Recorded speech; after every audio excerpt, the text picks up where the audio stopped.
last but absolutely not least is Nikki Goeser. So Nikki is from Tennessee and has an absolute incredible story that she'll share a little bit with us here. She now works for the Crime Prevention Research Center alongside some guy that maybe, you've read a couple of his books or something, John Lott, Dr. John Lott. And trust me when I say she is his right arm.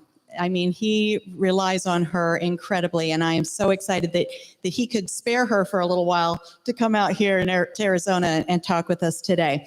All right, so I have before you the panel speaking up to safeguard the second. Now, of course, here in Arizona, as we just heard, it's not just the second, it's Article 2, Section 26. So each state might have their own constitution that they are protecting. I don't know about New Jersey so much. I don't know what's going on there. That's something else. But I'm just going to go down the line, and I'm going to let each of these ladies introduce themselves just a little bit further before we dive into some really hard-hitting personal questions. All right, here you go. Hi, I'm Teresa Einacker. By the way, New Jersey's Constitution does not have a Second Amendment in it by design. So we don't have a state level of protection there. But I'm an attorney. I'm admitted to practice law in New Jersey and New York and the Supreme Court of the United States. I'm a trustee of the Coalition of New Jersey Firearm Owners called CNJFO. I am also the New Jersey State Director of the DC Project. And I'm the only woman to submit a pro-Second Amendment article to the SCOTUS blog after Bruin.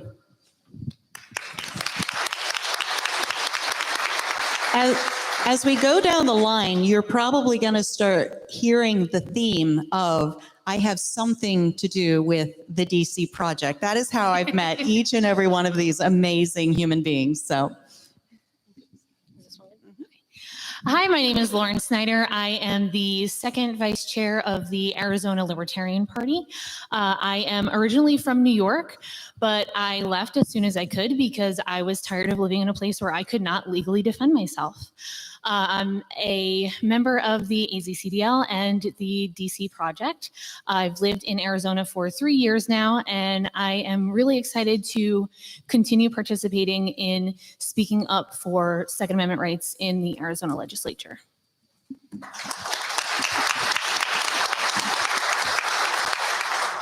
I'm Ashley Levinsky. As Cheryl mentioned, I ran and rebuilt the Cody Firearms Museum over about a decade. And I am also most recently the co-founder of the University of Wyoming College of Law's Firearms Research Center. And I do a lot of Second Amendment expert witness testimony, including working on the California assault weapons ban and a couple of different bump stock cases. And so most recently I testified in Congress about privately made firearms.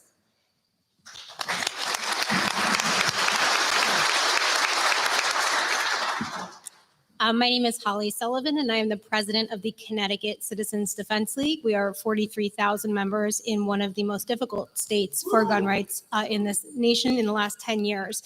And it's really through the work of our amazing executive committee, 16 folks who I rely on tremendously to keep it going, and the efforts of those 43,000 members. I recently had the opportunity to testify in the Senate Judiciary Committee against a bill that was looking to be a national red flag bill that is modeled after a red flag law that we have in the state of Connecticut. So I appreciate you all for having me. Thank you.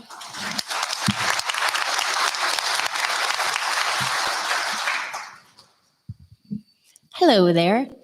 My name is Nikki Goeser, and I'm from the great state of Tennessee.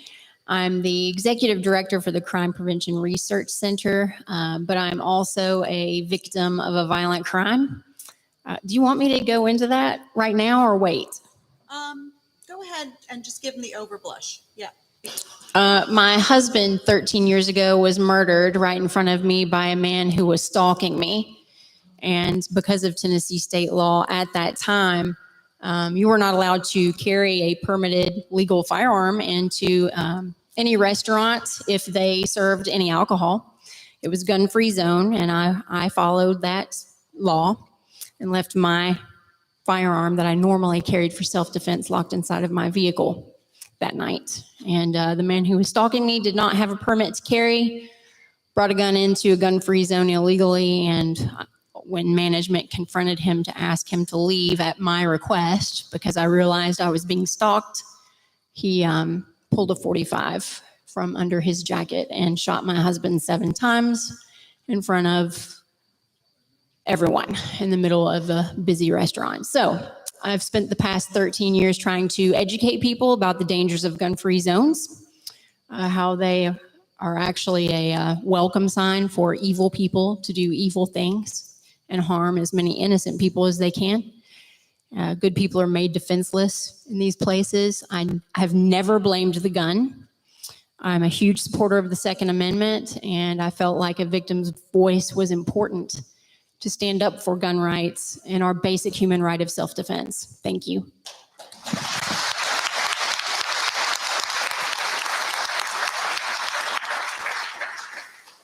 And Nikki, as I always say, whenever you have to relive your worst moments of your life for the benefit of protecting and preserving our rights, thank you so much for constantly putting yourself back in those moments and helping us to amplify your voice. That cannot be easy. I greatly honor that. Thank you for that.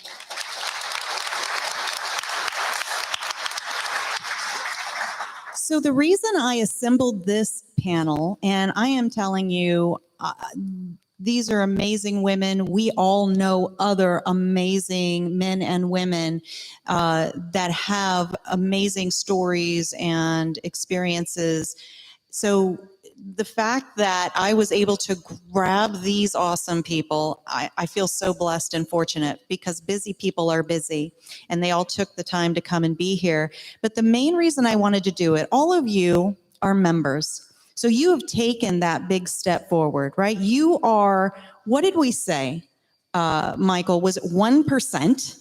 You are the 1% of the state of Arizona, and that's amazing. Thank you for that. Now, imagine if each and every one of you were to use the examples that we're going to present here today and start stepping up and actually testifying and showing up at the state legislature. We would definitely have some of those, what Dave Kopp liked to call legiscritters. So my apologies to the legiscritters that are in the room. Frank, Carol, I love you. But we would definitely have them saying, make it stop. How do we make it stop? If each and every one of you would step up and speak up and, using the electronic system, that's awesome. But let's do more.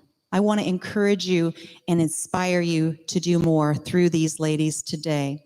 All right. So again, I want to go down the line and I want to talk about the specific experience that you had of testifying. And many of you have testified many times. But I'm asking you to step up and use your voice, right? So that you're part of the record, so that you're there in person, and your legislators have to look you in the eye and hear about who you are as a person and how this bill or that bill is going to positively or negatively impact your life. The lady sitting next to me did everything right, did everything she was supposed to do. But if you go right now to look up her testimony, what are we going to find, Teresa? My testimony was erased from the official state record. So it's very interesting. I've been testifying for more than 10 years in New Jersey against many bills. We always have, up to, 75 anti-rights bills pending at any given time. And in December, I was the only female to testify pro-Second Amendment. The Brady people were there. The Moms Demand people were there. Of course, their testimony stayed on the record. But when I went back to retrieve my testimony, I noticed that from the moment I said my name until I was asked a question from the chair of the committee, I was completely erased. There's dead silence. You can go out there now to do this. So And surely there were like 4 or 5 other people that day who their testimony was gone as well. no, I was the only one. So very interesting. We asked, we submitted a FOIA type request in New Jersey. It's called an Open Public Records Act. We had a journalist from New Jersey who writes for Bearing Arms. He also, John Petrolino, he investigated it. He wrote to the committee. He wrote to the legislature. He wrote to the audio-visual team there and asked them what happened to my testimony. So, of course, they did not have an answer except to say that I must have done something to turn off the audio recording, which, you know, you don't have access to that as you testify, just like right now. I don't have access to turn off what they're doing, right? So it's fascinating, and it shows you they do play very dirty. They're very serious about not letting us, persist in what we're doing. After Bruin, they're taking it really hard in New Jersey. They're taking it really hard. It's really something. So, they're very dirty. They don't hide it either. And it's very interesting. So it's a tough deal there. Well, thank you for showing up and doing the work anyway. But if let's say that somebody just erased, a huge part of our American history, it matters. That counts, right? So maybe you have to have your own recorder with you from now on. So sitting next to her is Lauren Snyder. So her experience, actually, instead of being silent, she actually ended up being a little bit amplified. I have testified in favor of a couple of bills at the Arizona Senate Judiciary Committee hearings. One bill in particular, back in March, it was House Bill 2316, and it was in support of allowing people that have their concealed carry permit to legally carry their firearms in public spaces and certain government buildings. And when I'm very much a wing it kind of person, so I didn't have anything planned when I went there. I was just going to see how it went and just kind of speak my mind. And before I testified, there was somebody there from Moms Demand Action, and they said, oh, well, victims of abuse shouldn't have to be subjected to being around firearms. And for me, being able to defend myself and having dealt with assault, abuse, things of that nature is part of the reason why it's so important for me to be able to defend myself. I also have a genetic condition that is a disabling condition, so I physically can't fight. Like if I punch somebody in the face, I'll probably break my hand. So my right to carry tools of self-defense, in particular firearms, is super important. So when I went up to testify, they only give you 90 seconds. And it's the scariest 90 seconds of your life because you want to make sure you drive that point home, but you don't want to get cut off because you want to say what you have to say. And when I went up there, I was really bothered by the notion that victims of abuse shouldn't be subjected to being around firearms. So I went up and I testified about how I, being a law-abiding citizen, went out to a public event and I didn't have my firearm on me. I was stalked by a guy and he attempted to abduct me. He grabbed me by my arm and he had his car door open and he tried to drag me into his vehicle. There was nobody around. No, there was really nothing I could do. I didn't have my firearm on me, so I was at this man's mercy. Thankfully, I managed to escape him and he took off. And as I was testifying, the committee,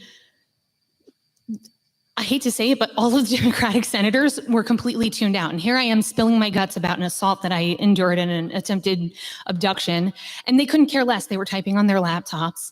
So after I got done testifying, there was a senator, Senator Contreras, who, by the way, due to redistricting, was able to run again. Asked to explain his vote against the bill, and he said, why even go out at that point? Why are you so scared to leave the house? I don't walk around, run around so scared. Why even leave at that point? And he went on for as long as he wanted to because there was no time limit for him. And I was really ticked off, but I knew that I wouldn't get a chance to refute this. So I got up and I sat right in front of his spot at the desk, and he just looked at me. He said, well, I'm not talking about you, ma'am. But realistically, he was talking about anybody that wants to defend themselves with a firearm. He's talking about even his own constituents. I mean, it was absolutely ridiculous. And I am super grateful that Arizona actually is pretty transparent and they live stream the hearings. So we had audio of that. So there is plenty of proof. And I am forever grateful to Cheryl and the women at the DC Project for making that go viral, because people need to know that these legislators work for us, not the other way around. And they're here to defend our rights. Thank you.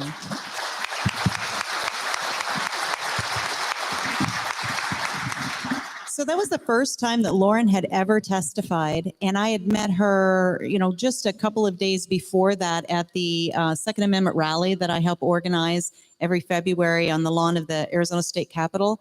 And, I said, hey, here's this DC project. Are you interested? She said, yes. Where do I sign up?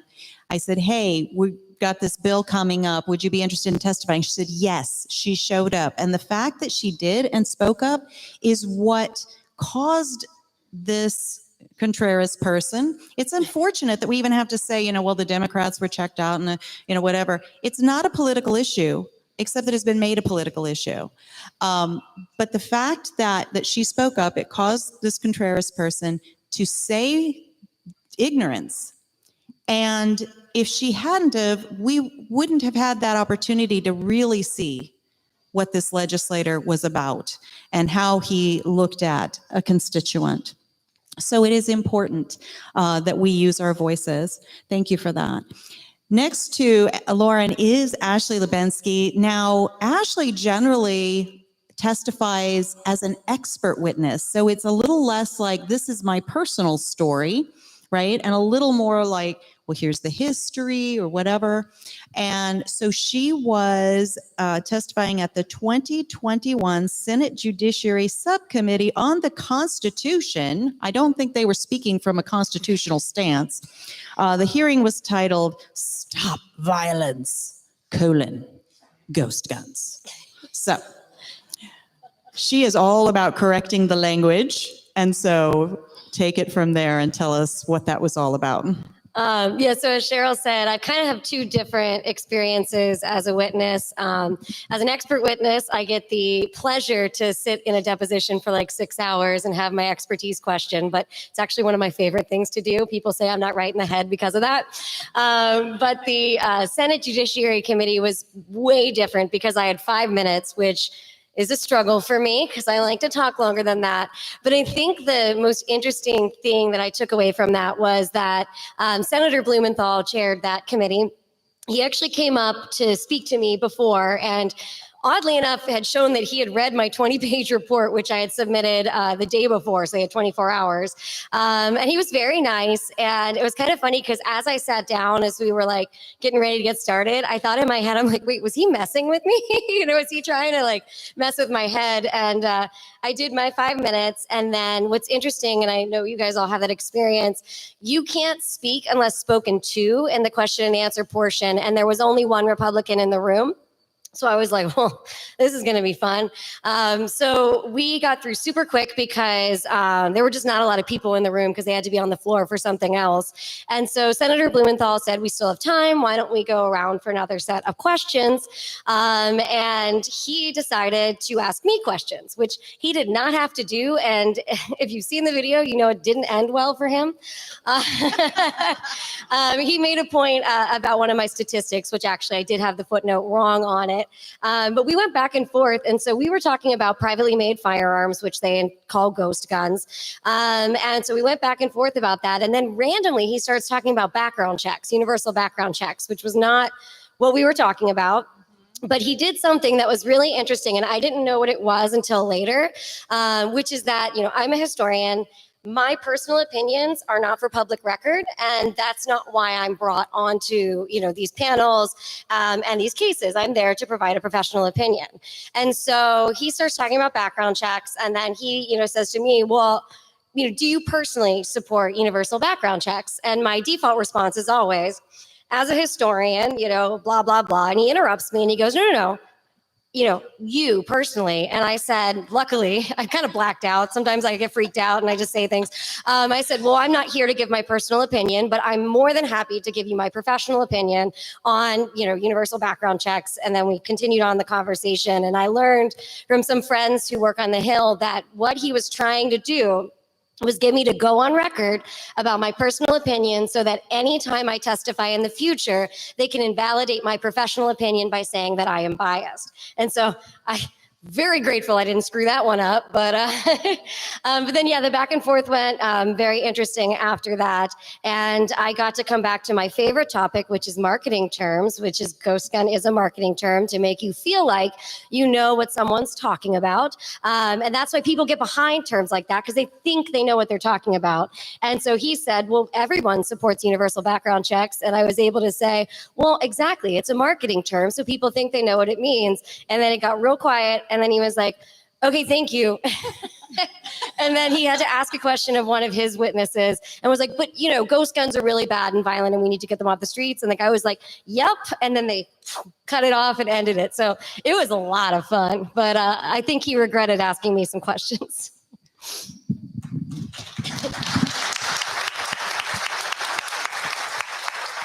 That is fantastic. Now, when I've testified, I'm just Jane's citizen. I'm a wife, a mom, a grandma. And so I've not been challenged in that way and had somebody try to trip me up. So being able to think on your feet that way, thank goodness, that you did that, because how would you have been able to realize what was at play here, where this guy's been there forever? He does this all the time. So good for you. And again, it is unfortunate that we always have to come back to, well, which side is for what? The AzCDL, like the DC Project, like so many of these organizations that we all belong to, we are nonpartisan. We don't care what letter you ascribe to politically. We just care that we are all shoulder to shoulder on protecting these rights for the next generation. It just happens that when we end up in these bodies of legislature, whether it's state level or federal level, that right now, the climate that we're in, it really is this deep divide. I'm hoping that with what we've experienced over the last few years, with all the COVID, all the riots, all of that sort of thing, my husband and I had a gun store up until about 2 years ago. And what we were seeing was that people from every political persuasion were our customers. They wanted to be their own immediate responder.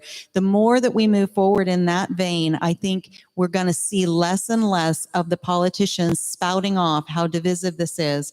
Because truly, the Second Amendment, Article 2, Section 26, is the great uniter because we all want to protect what we love, yes? And so the Second Amendment, Article 2, Section 26, protects our ability to protect what we love. I mean, it doesn't get any more simple than that. Next to Ashley, we have Holly Sullivan, who, as we said, is the head of one of these organizations, another CDL in another state. And Holly was able to testify at the names of these hearings. I mean, you need a book to just put the name in. The 2022 Stop the Violence, the Jackson Elias Domestic Violence Survivor Protection Act. And yeah, all in one breath. And what the direction they were going was they wanted to show, as Lauren was saying, that if you've been a victim of violence of any kind, then clearly you do not want to have anything to do with firearms. And Miss Holly stepped up and said, not so fast. Holly? Yeah, so Ashley's had the great pleasure of dealing with my senator, Richard Blumenthal. I actually, many folks don't know, but Senator Richard Blumenthal actually has a son, Matt Blumenthal. Matt Blumenthal is a House representative in the state of Connecticut. And so I've been giving testimony in Connecticut for many years, probably 7 or 8 years. And last legislative session, there was a bill up and they wanted to make closer. I feel like it's like in my mouth. Okay. So it was very interesting for me because so Matt Blumenthal had kind of hopped on this Zoom. It was during COVID and we were giving our testimony that way. And he was trying to get me to say that a polling location is a sensitive place and that we shouldn't have firearms in a sensitive place.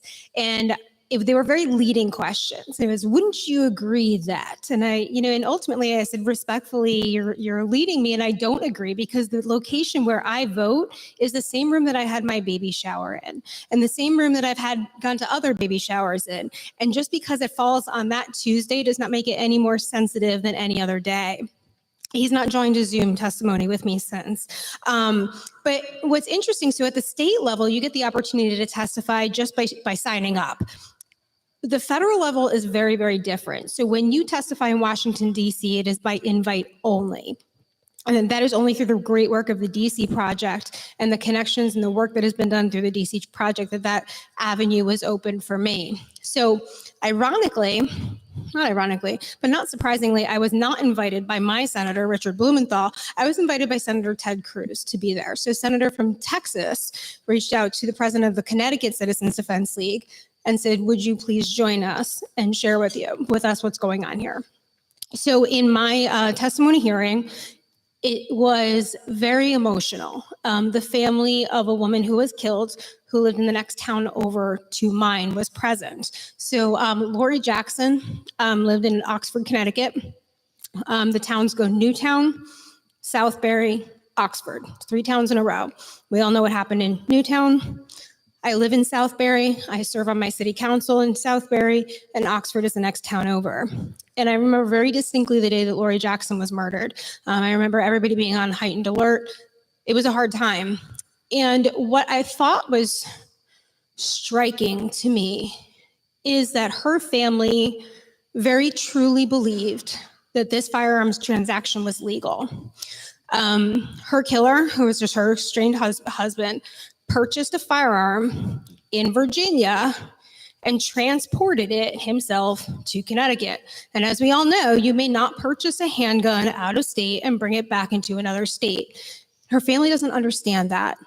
And that was a very, very hard thing for me to understand and realize in that room as her family is looking at me. And I know that they're hurting deeply and there are tears.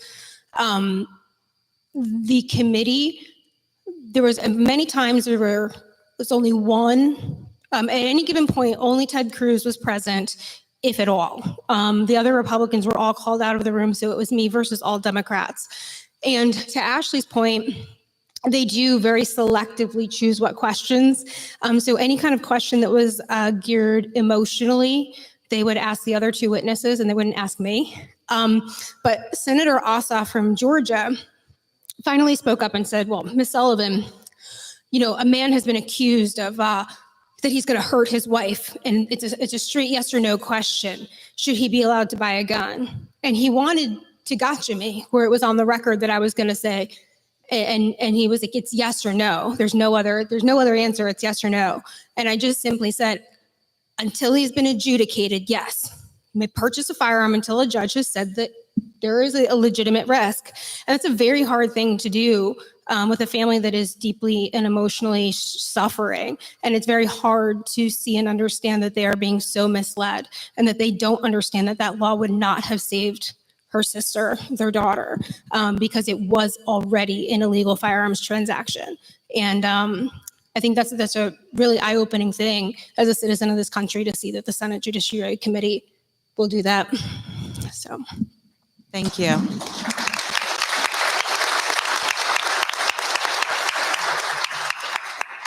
So Miss Nikki already gave you a snippet of her life and what kind of drew her into this whole world of testifying. And she has testified on many occasions in several states and been very effective at changing laws for the better to allow more individual liberty for her fellow citizen.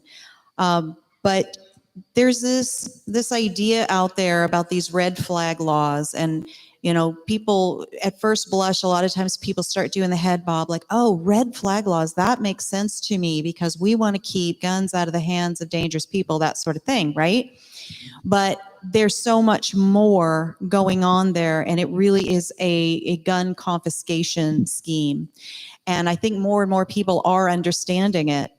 And what Holly just spoke about and what Nikki's talked about is if you've been the victim of a crime, you might be someone that maybe needs some mental health care or maybe some mental health related medications. Well, your abuser, the abuser in your life, the stalker in your life can use that against you and say, look, he or she isn't in their right mind, clearly, because they're getting this help, right?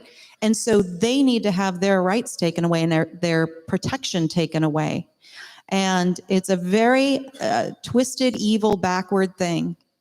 Well, Nikki stepped up, and she, in 2021, testified to the U.S. Senate Judiciary about the dangers of these red flag laws. Can you talk to us a little bit about that experience? Sure. I basically just explained my own situation with a stalker. And I said, look, these places are where good people are left helpless. And we see it time and time again. These horrible mass public shootings occur. But the news media, the mainstream media, fails to tell the public that 94% of those shootings occur in gun-free zones where everyone is helpless. And, it matters that the public know this, because if everyone there is helpless, then the bad guy has free reign.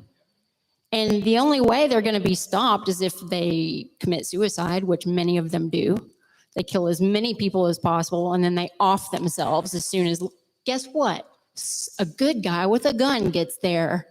Police.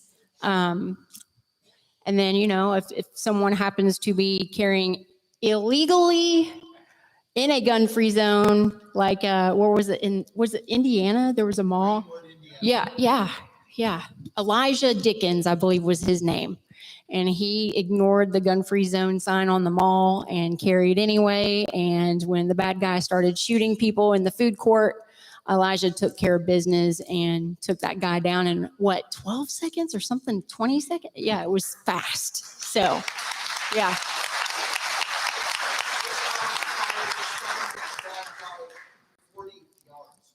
Yeah. He was just an amazing shot. Like, the guy knew how to shoot. But I think that, look, I'm not going to tell you to break the law. Well, that's why we start calling ourselves, Nikki, we start calling ourselves responsibly armed citizens. I would, right? Rather than maybe law-abiding citizens, because some laws are unjust. I would encourage and you to they're carry. endangering us. I would encourage you to carry. I would encourage you to carry. And, but yeah, I just spoke from my heart, and explained to them, the dangers of gun-free zones. But also, I spoke on red flag laws also before the U.S. Senate, Blumenthal's committee as well. And of course, the Democrats, I was testifying against red flag laws. And I explained, as a victim of violent crime, witnessing my husband murdered in front of me. Anyone in this room can imagine what that would do to you, to see your loved one brutally murdered like that. And I had depression after that. Who wouldn't? Yes, I had nightmares after that. Who wouldn't?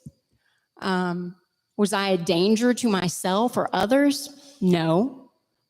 But I do remember, and I testified to this, I said, I do remember right after that happened, having a difficult time.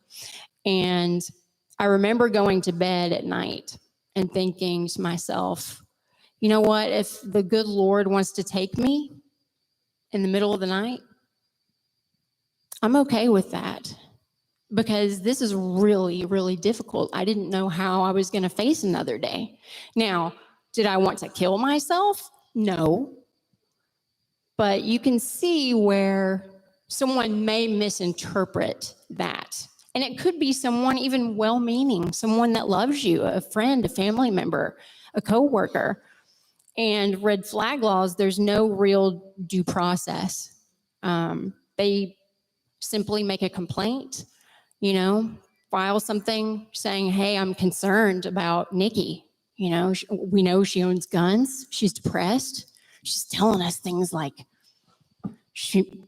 she may not want to wake up in the morning, and, if God wants to take her, and next thing you know, they're going to confiscate your basic human right of self-defense. Now, can you imagine what that would do to someone like me after what I had been through?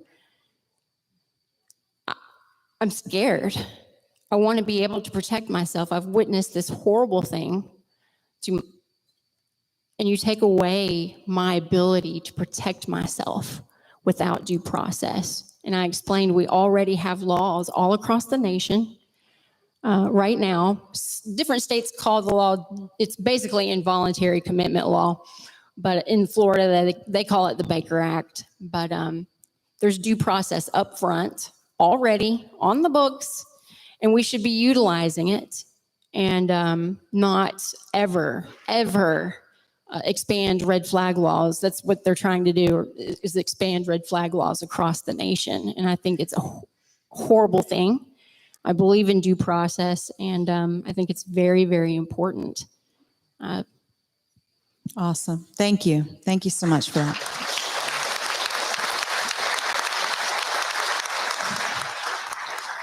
So I do have a panel of ladies up here, but of course it is important for all of us to use our voices, whatever age you are, whatever your background is, and speak from your own personal experience, or if you do have an expertise like Ashley, to be an expert witness.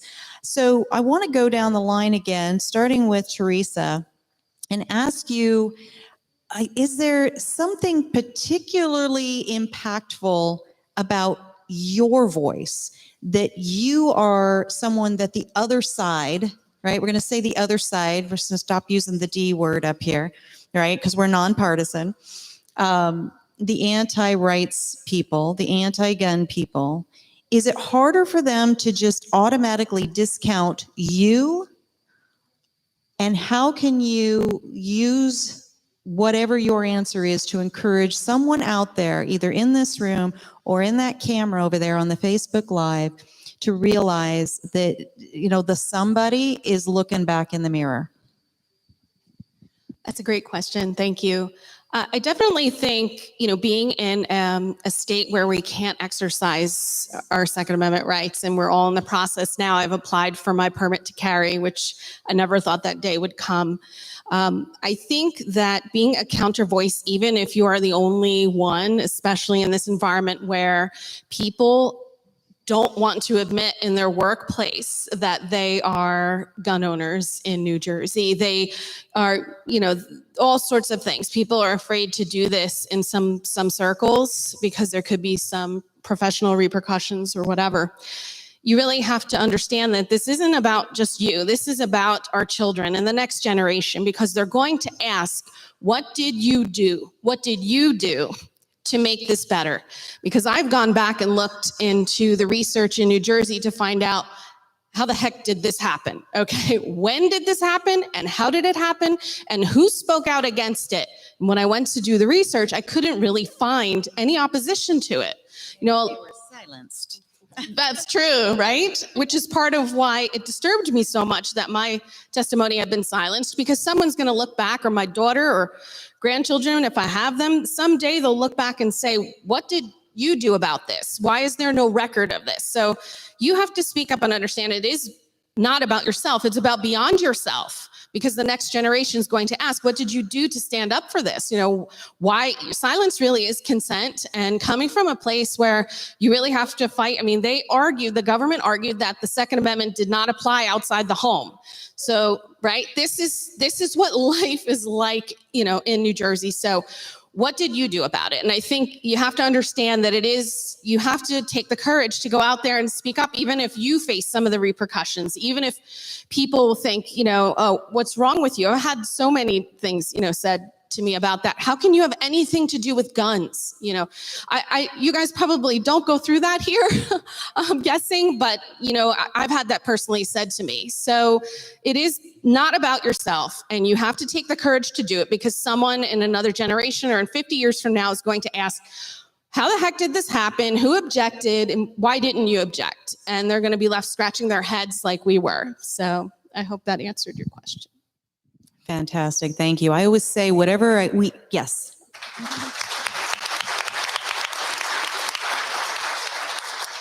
Whatever I do or don't do in my lifetime will have reverberating effects to my child and my grandchildren.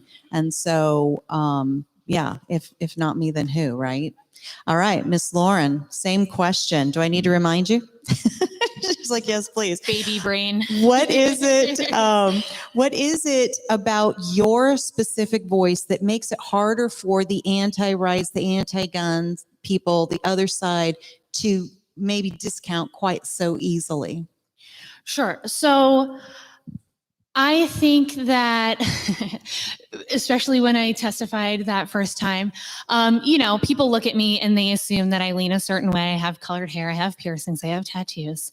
And I go up there and I am speaking vehemently in favor of these pro Second Amendment bills. So I think that pointing out the hypocrisy, I am a differently abled person or disabled person, whatever. And that's the anti-gun rights groups. That's who they pander to, right? They pander to minorities. They pander to the LGBTQ community. And they don't realize that those are people that also need to arm themselves. So it's very, very hypocritical to just automatically assume that somebody doesn't care about the right to protect themselves because they identify a certain way. And I find that that happens a lot. I know I have a couple of friends that are people of color, and they are very, very pro Second Amendment. Black Americans saw the largest first-time gun ownership in America in the last 2 years. So that says a lot. And these people don't represent those communities. So yes, if you are a minority, if you are a person that's in a marginalized group, they don't care about your right to defend yourself because you don't go with their narrative. And it's that hypocrisy for me that really just gets me, and I enjoy pointing that out at any time that I can. Awesome. So how come we can't ignore Ashley Lubinsky? What's up with that? Well, I like to say that I like to be the most boring person in the room, the least exciting testimony. But the really cool thing I've noticed from my testimony, my job, is that I'm not there to pick a side professionally. I'm there to educate people on the history. And a lot of the laws and the arguments that are made for certain bills, for certain legislation, are historically faulty. And the California assault weapons ban is a good example because they follow the Heller loophole. Sorry, loophole. Shouldn't have said that word. There's two things under Heller that people use to justify certain laws, which is not in common use and unusually dangerous. Well, you can't argue that pistol grips are new when they've been around since the 1700s. You can't argue that magazines over 10 rounds are new when they've been around since the 1600s.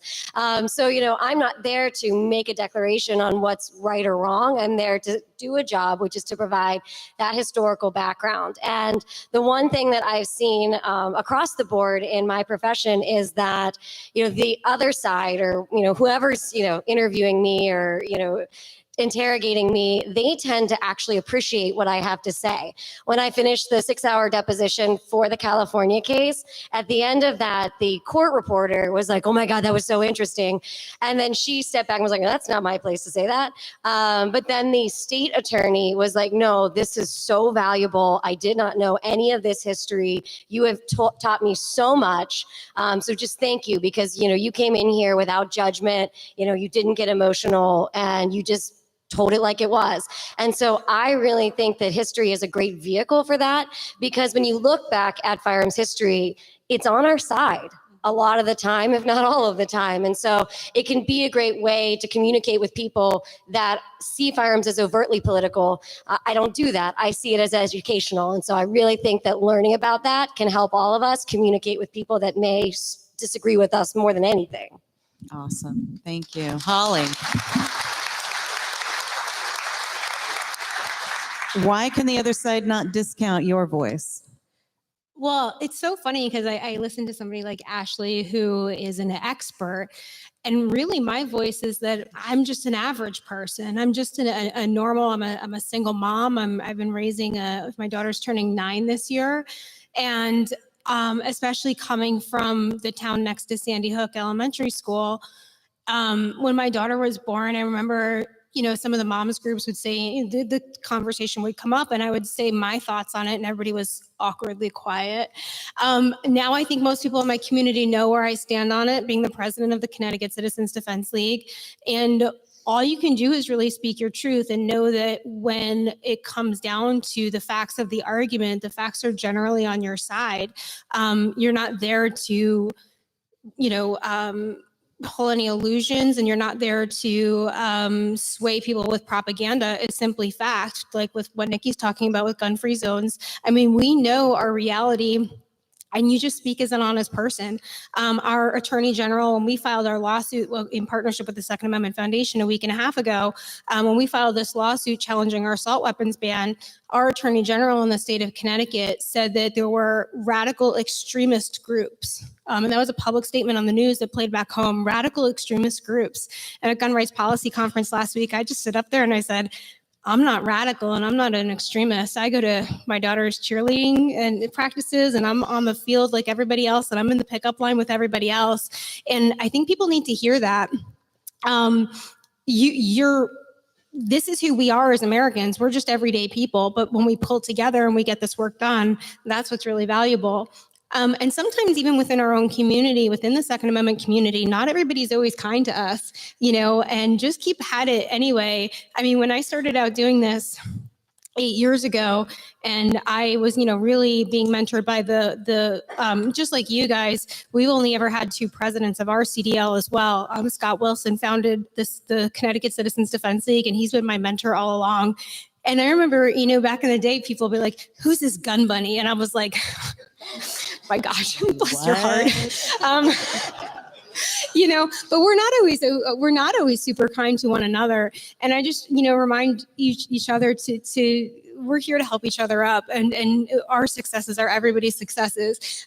So to see this group of women who are willing to just speak their truths and keep at it no matter what, and no matter what people say about you online, you know what you're there to do, and you know that what you're saying is our reality, and we're doing it with the best of intentions. So keep at it.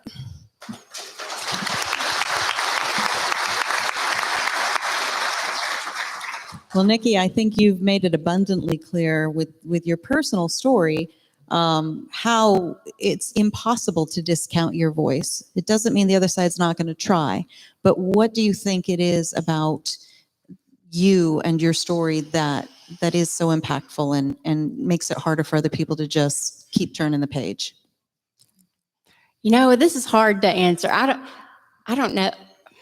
I can tell you that the Democrats absolutely stay away from me. They do not want to ask me any questions.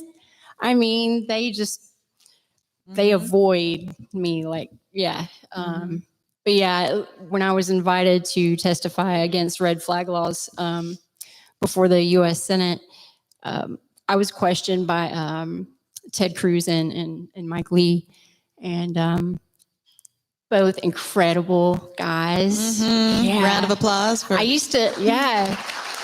love those guys. I actually used to work for one of my favorite members of Congress, Congressman Thomas Massey of Kentucky. And round of applause for sure. He's incredible. I may be a little bit biased, but he had hired me on to be his executive director for the Congressional Second Amendment Caucus. Boy, that's a mouthful, isn't it? Yeah. And I did that for a little while, but I have to tell you, he kept firing his press secretaries, and he'd be like, "Hey, Nikki, so could you help me out and be my press secretary until I can find somebody new?" And I'm like, "Sure, Thomas, I'll do that." And so I do it for a couple of months.